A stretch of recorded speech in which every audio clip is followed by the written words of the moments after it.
Bonjour à tous et bienvenue dans cette nouvelle vidéo dans laquelle on va parler des différentes étapes pour le choix d'un transmetteur de pression. Donc déjà, je remercie tous ceux qui suivent qui suivent régulièrement les vidéos qui sont postées sur cette chaîne. Cette chaîne, à titre de rappel, on parle de tout ce qui est automatisme, technologie des contrôles commandes. Donc, il y a déjà pas mal de vidéos qui ont été publiées à ce sujet. Il y a une vidéo d'ailleurs très intéressante que je vous invite à voir sur les systèmes distribués de contrôle commande. Il y a des tutoriels sur la mise en œuvre des produits, par exemple comment implémenter OPC-UA sur AEA Plan SCADA, prendre la prise en main de Santon VP1, la redondance des automatismes, tous ces sujets de haut niveau qui sont présentés par des professionnels. Donc moi je suis Cédric Sinduit, je suis Certified Automation Professional, je suis Cyber Security Automation Certified Specialist. Donc j'ai une certification en automatisme, j'ai une certification en cybersécurité, j'ai une certification en intérêt des objets. Donc voilà, c'est ma passion, c'est tout ce qui tourne autour du contrôle commande. Je suis dans ce métier depuis plusieurs années maintenant et ça me tient à cœur de pouvoir, par le biais de ma société, cette initiative ACS Academy, partager mes connaissances. Donc aujourd'hui, on va parler très rapidement de tout ce qui est...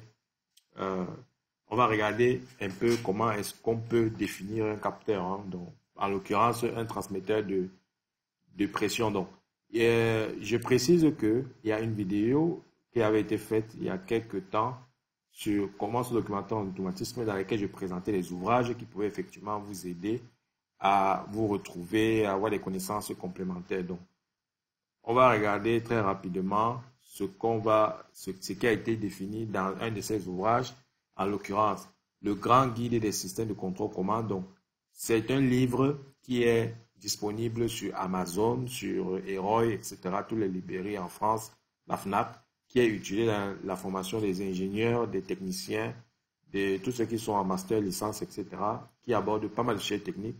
Là, j'ai le PDF que je me permets de vous présenter parce que c'est moi l'auteur de ce livre. Il est à peu près autour de 442 pages. 442 pages de condensé dans lesquelles vous avez des notions assez fortes, importantes sur tout ce qui concerne les systèmes de contrôle commande industriels. Donc, comme on parle des transmetteurs aujourd'hui, notamment les transmetteurs de pression, on va regarder rapidement ce qui nous est dit. Donc déjà, dans les grandes familles de capteurs, il faut savoir qu'on a la détection et qu'on a justement la mesure. Dans la détection, dans les grands domaines de détection, dans le livre, qu'est-ce qu'on nous dit? Les grands domaines de la détection concernent les seuils de pression, température, présence d'objets. Donc, ici, il s'agit de détecter un seuil. Un seuil, c'est un état. Ça veut dire que si on travaille sur la pression, on souhaiterait savoir si la pression a dépassé X bar ou la pression est en dessous de Y bar. Pareil pour la température.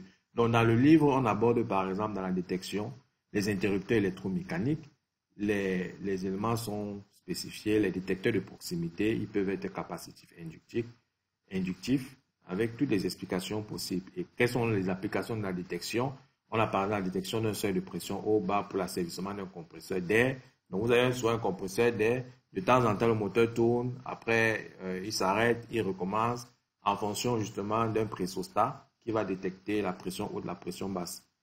Confirmation du serrage d'une presse hydraulique. Par exemple, on peut voir, on a des moules de la presse qui sont en deux parties, la partie fixe, la partie mobile. Et lorsque la partie mobile se positionne sur la partie fixe, le détecteur on peut utiliser le détecteur de pression pour voir si la pression hydraulique qui est établie dans le circuit a atteint certaines valeurs et confirmer qu'on a vraiment serré, etc. Donc, ce qui nous intéresse aujourd'hui, c'est pas la détection. On parle de transmetteur, ça veut dire qu'on parle de mesure. Donc, déjà, dans cette chaîne de mesure, qu'est-ce qu'on a? On a le corps d'épreuve qui va être en contact avec le mesurant de primaire. Et toutes ces notions sont définies. Donc, le mesurant, c'est la grandeur physique que l'on souhaite connaître. Ensuite, quand on sort du mesurant primaire, on a le mesurant secondaire et on peut avoir donc un capteur intermédiaire qui, lui, va permettre de dénouer une grandeur électrique qui, elle, au travers d'un conditionneur. Donc, le conditionneur va pouvoir, c'est l'électronique du capteur, hein, il va pouvoir conditionner dans un signal qui est bien spécifique. Ensuite, on a la transmission du signal. Donc, le signal doit être exploitable. Je précise qu'en instrumentation, un des signaux très utilisés, c'est le signal 420 mA. Voilà. Donc, le rôle du transmetteur, c'est de rendre le signal issu du capteur en un signal exploitable par une unité de traitement. Donc, l'unité de traitement, ça peut être un système de contrôle commande, un automate programmable via, bien évidemment, une carte d'entrée analogique. Voilà. Donc, pour ceux qui sont intéressés sur le traitement des entrées analogiques au niveau de la programmation sur les automates, sur cette chaîne, vous trouverez 2 vidéos, une qui est faite pour des automates Siemens, une qui est faite pour des automates Schneider, qui explique pas à pas comment traiter une grandeur analogique. Donc, ensuite, on va regarder les raccordements. Voilà, il y a des montages de 4 fils, des montages de fils. Vous avez vraiment une documentation assez exhaustive. Et au niveau de la pression, donc, on nous précise que la pression, c'est un fluide et la force que ce fluide exerce perpendiculairement à la surface par unité de surface. Et l'unité de pression, c'est le pascal. Donc, on va regarder les principes de mesure. On a un principe avec le tube de Bourbon, le soufflet. On a ce principe avec la membrane. Donc, la pression provoque le déplacement d'une membrane. Ce déplacement peut être mesuré par une jauge de contrainte ou par la mesure de la capacité. Ce principe est utilisé pour les transmetteurs de pression. Voilà. Donc ça, c'est une technique. On a une membrane là. On peut avoir une membrane déformable, une membrane indéformable.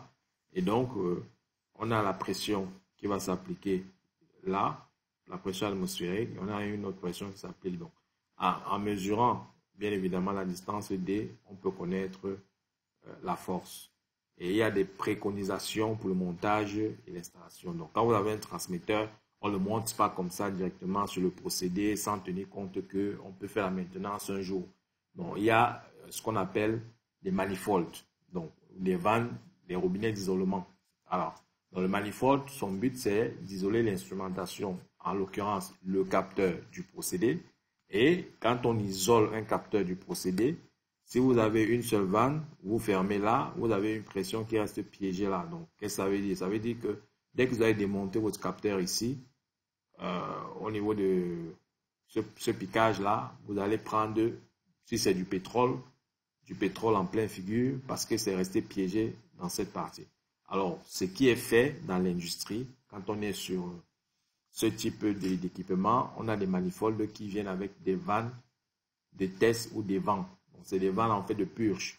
Donc, ça veut dire que j'isole là et j'ouvre les vents pour que le liquide qui est piégé entre l'instrument et la vanne d'isolation du procédé puisse s'échapper. Et donc, quand le liquide s'échappe, je peux démonter mon instrumentation sans prendre le risque de prendre justement cette pression piégée en plein visage.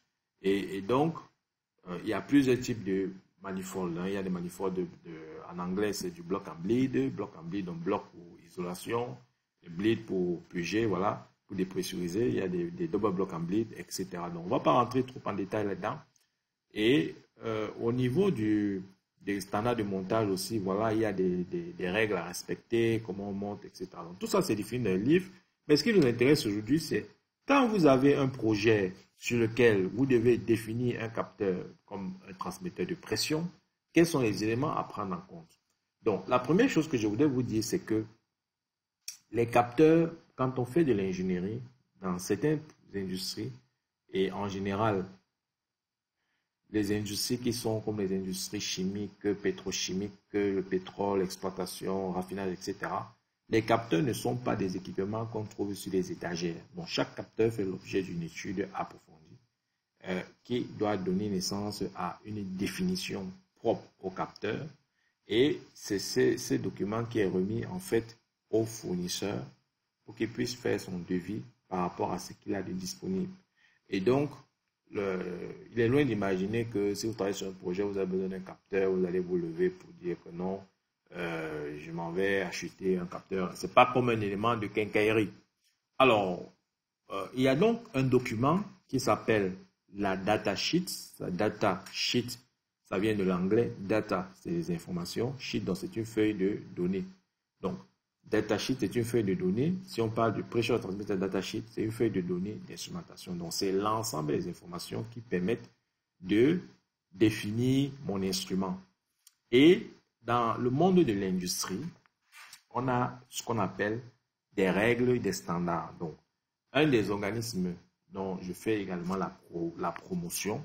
C'est ISA, International Society of Automation, et organisme duquel j'ai pu obtenir bien évidemment ma certification en automatisme. Ils ont défini un ensemble de standards, parmi lesquels, entre autres, ils ont des templates, donc des modèles de datasheet. Ça veut dire que ce n'est pas à vous. Vous pouvez très bien créer votre datasheet dans votre coin où voilà, vous décidez que je veux mettre telle info. Mais l'avantage, en fait, avec ISA, c'est qu'ils vous donnent des datasheets qui ont déjà fait leur preuve dans des projets d'automatisation. Ça veut dire des gens, beaucoup de personnes ont travaillé dessus et ont pu utiliser ces datasheets. Alors, aujourd'hui, on va se focaliser sur la datasheet.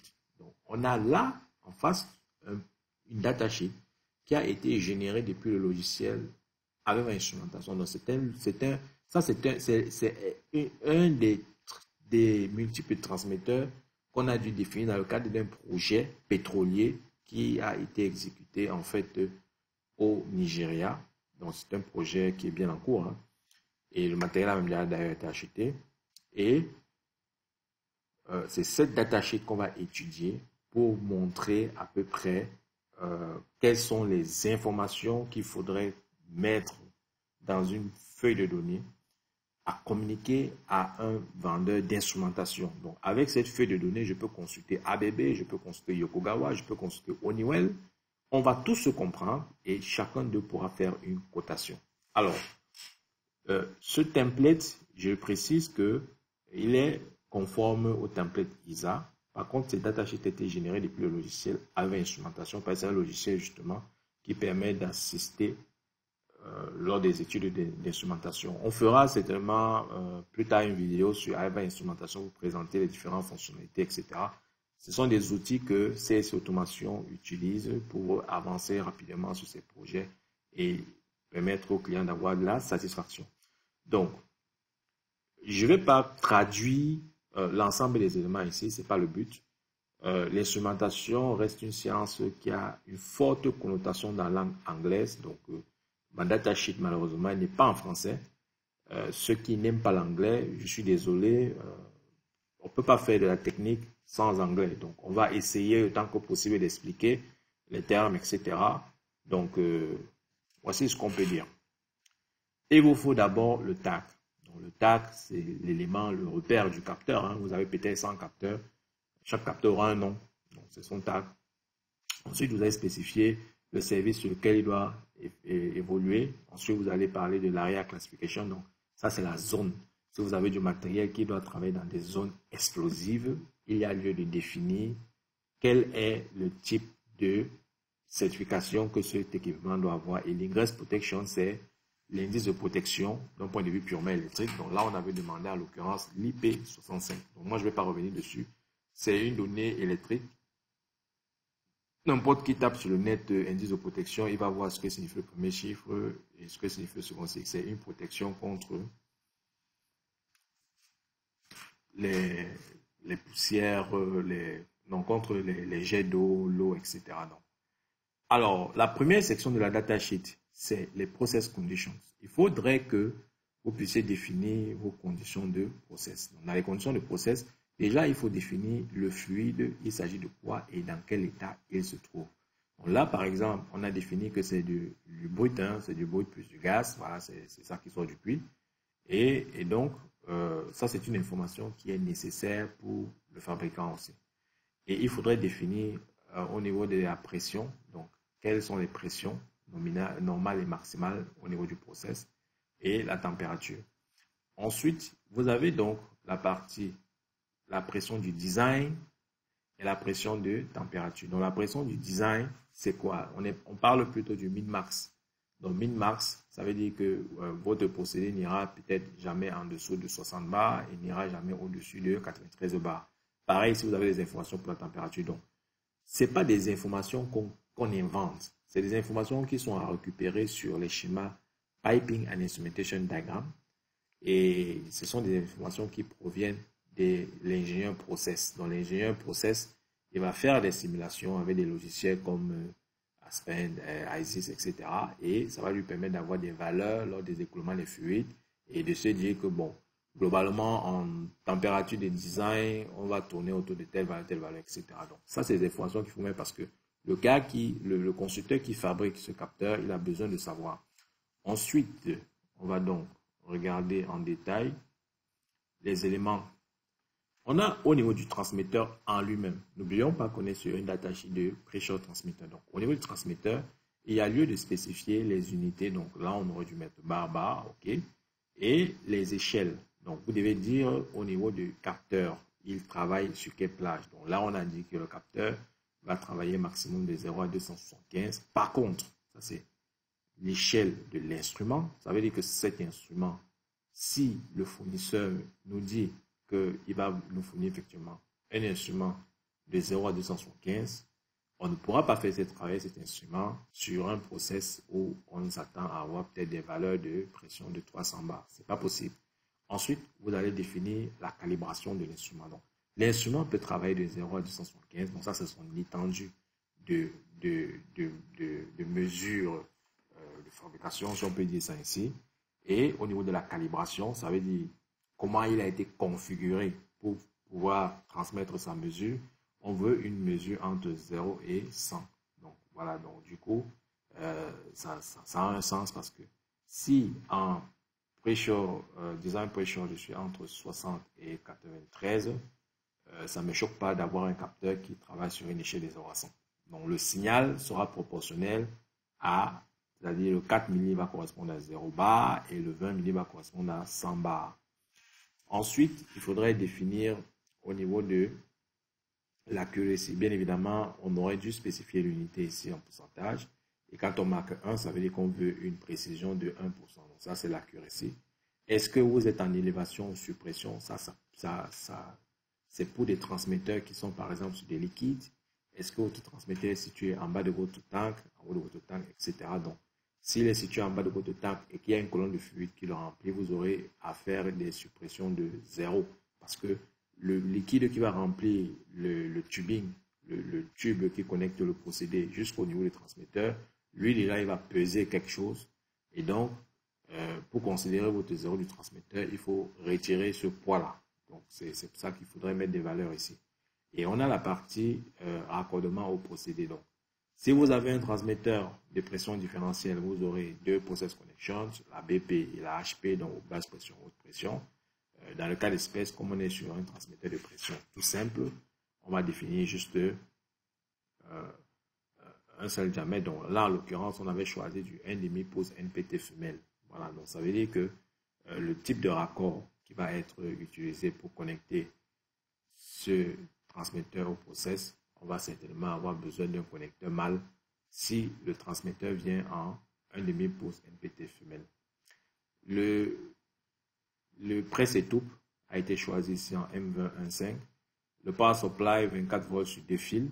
Et le housing, c'est-à-dire que quel est le matériau que vous souhaiterez avoir pour pouvoir protéger votre transmetteur. Est-ce que c'est métallique? Est-ce que, voilà. Souvent, on peut avoir de l'inox. Dans le cas d'espèce, on a dit que l'aluminium suffirait. Après, c'est pas, chaque client a ses specs, ses standards, etc. Je ne viendrai pas faire un cours ici pour dire que le client total, ils sont plus une préférence pour tout ce qui est stainless steel, etc. Non, ça c'est à vous, sur vos projets, de regarder quelles sont les exigences et de travailler. Toujours est-il que le matériau doit être choisi en fonction de l'environnement. Donc, si vous êtes sur un environnement corrosif, etc., évitez des trucs qui sont plastiques, bas de gamme, etc. Donc, choisissez des matériaux qui peuvent résister à l'environnement. Ensuite, il y a toute cette partie qui va permettre de définir d'autres éléments, donc, et le signal de sortie. Ici, on avait demandé le 420 mA avec protocole ART, bien sûr, pour pouvoir faire la calibration. Le protocole ART, le burn-out qui n'a pas été renseigné, l'installation de taille, est-ce qu'il est monté en ligne directe, etc. Est-ce qu'il faut que le tag de l'instrument soit fourni sur une plaque gravée, dans le tag plate, yes. Et au niveau de l'élément sensible, là, on a la partie transmetteur. Là, on a la partie élément. Ensuite, il y a la partie diaphragme cycle. Donc, rappelez-vous que l'élément, c'est donc ce qu'on avait défini ici. On avait dit qu'il y avait plusieurs techniques. Dans l'occurrence, on a présenté la membrane. Hein. Donc, ici, quand on parle d'élément, on parle vraiment de membrane. Alors, le type, c'est un diaphragme. L'élément, on a dit que ici, on veut un 316L, donc c'est un acier inoxydable, certainement parce que le pétrole est corrosif, donc on sait orienter, mais ce n'est pas le seul matériau qui existe, hein. Il y a de l'astéroïde, etc. Donc, vous choisissez bien évidemment en fonction de votre application. Ensuite, le type de mesure, est-ce qu'on est en absolu, est-ce qu'on est en mesure sous vide, est-ce qu'on est en relatif? Donc, il faut le spécifier, hein, ça c'est gauche, absolu, etc. Le matériel du corps, le rating, si vous avez des pressions, des classes de pression, vous pouvez les spécifier. Les matériels soudés, est-ce qu'il y a un remplissage de fluide? Dans le cas d'espèce, oui, c'est le silicone. Voilà, on veut par exemple du silicone. C'est le silicone qui va permettre de transmettre les efforts pour pouvoir faire la mesure. Est-ce qu'on a besoin d'une certification NAS? Ça, je pense, c'est plus relatif à tout ce qui est peinture et autres. Donc ici, ça n'a pas spécifiquement été défini. Et vous devez aussi redéfinir les températures limites et les pressures limites pour pouvoir le faire.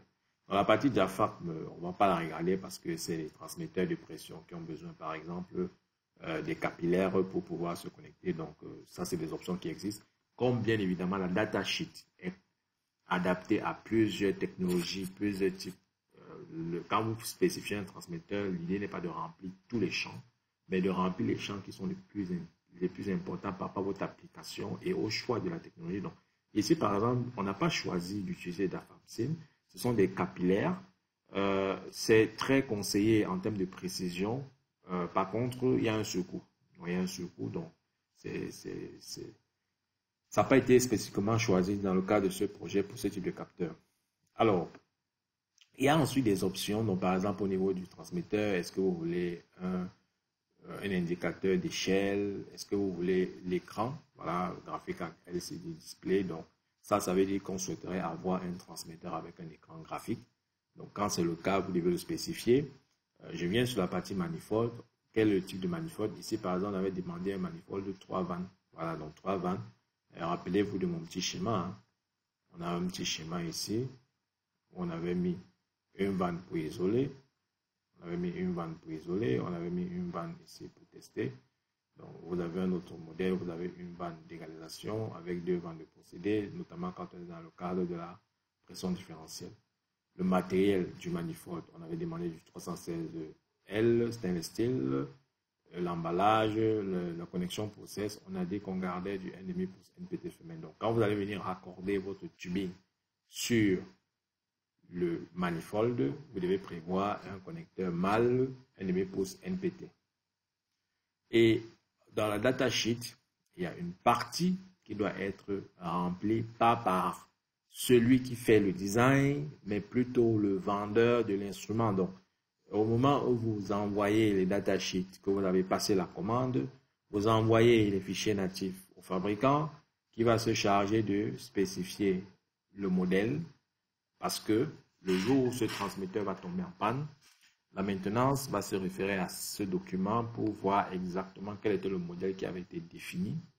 Et c'est le même modèle qui va être commandé. Donc, on n'aura pas besoin forcément de renvoyer la datasheet au fournisseur. Avec juste le modèle, on pourra lui envoyer et il pourra renvoyer un transmetteur. Donc, voilà globalement ce qu'on peut dire sur une datasheet pour un transmetteur de pression.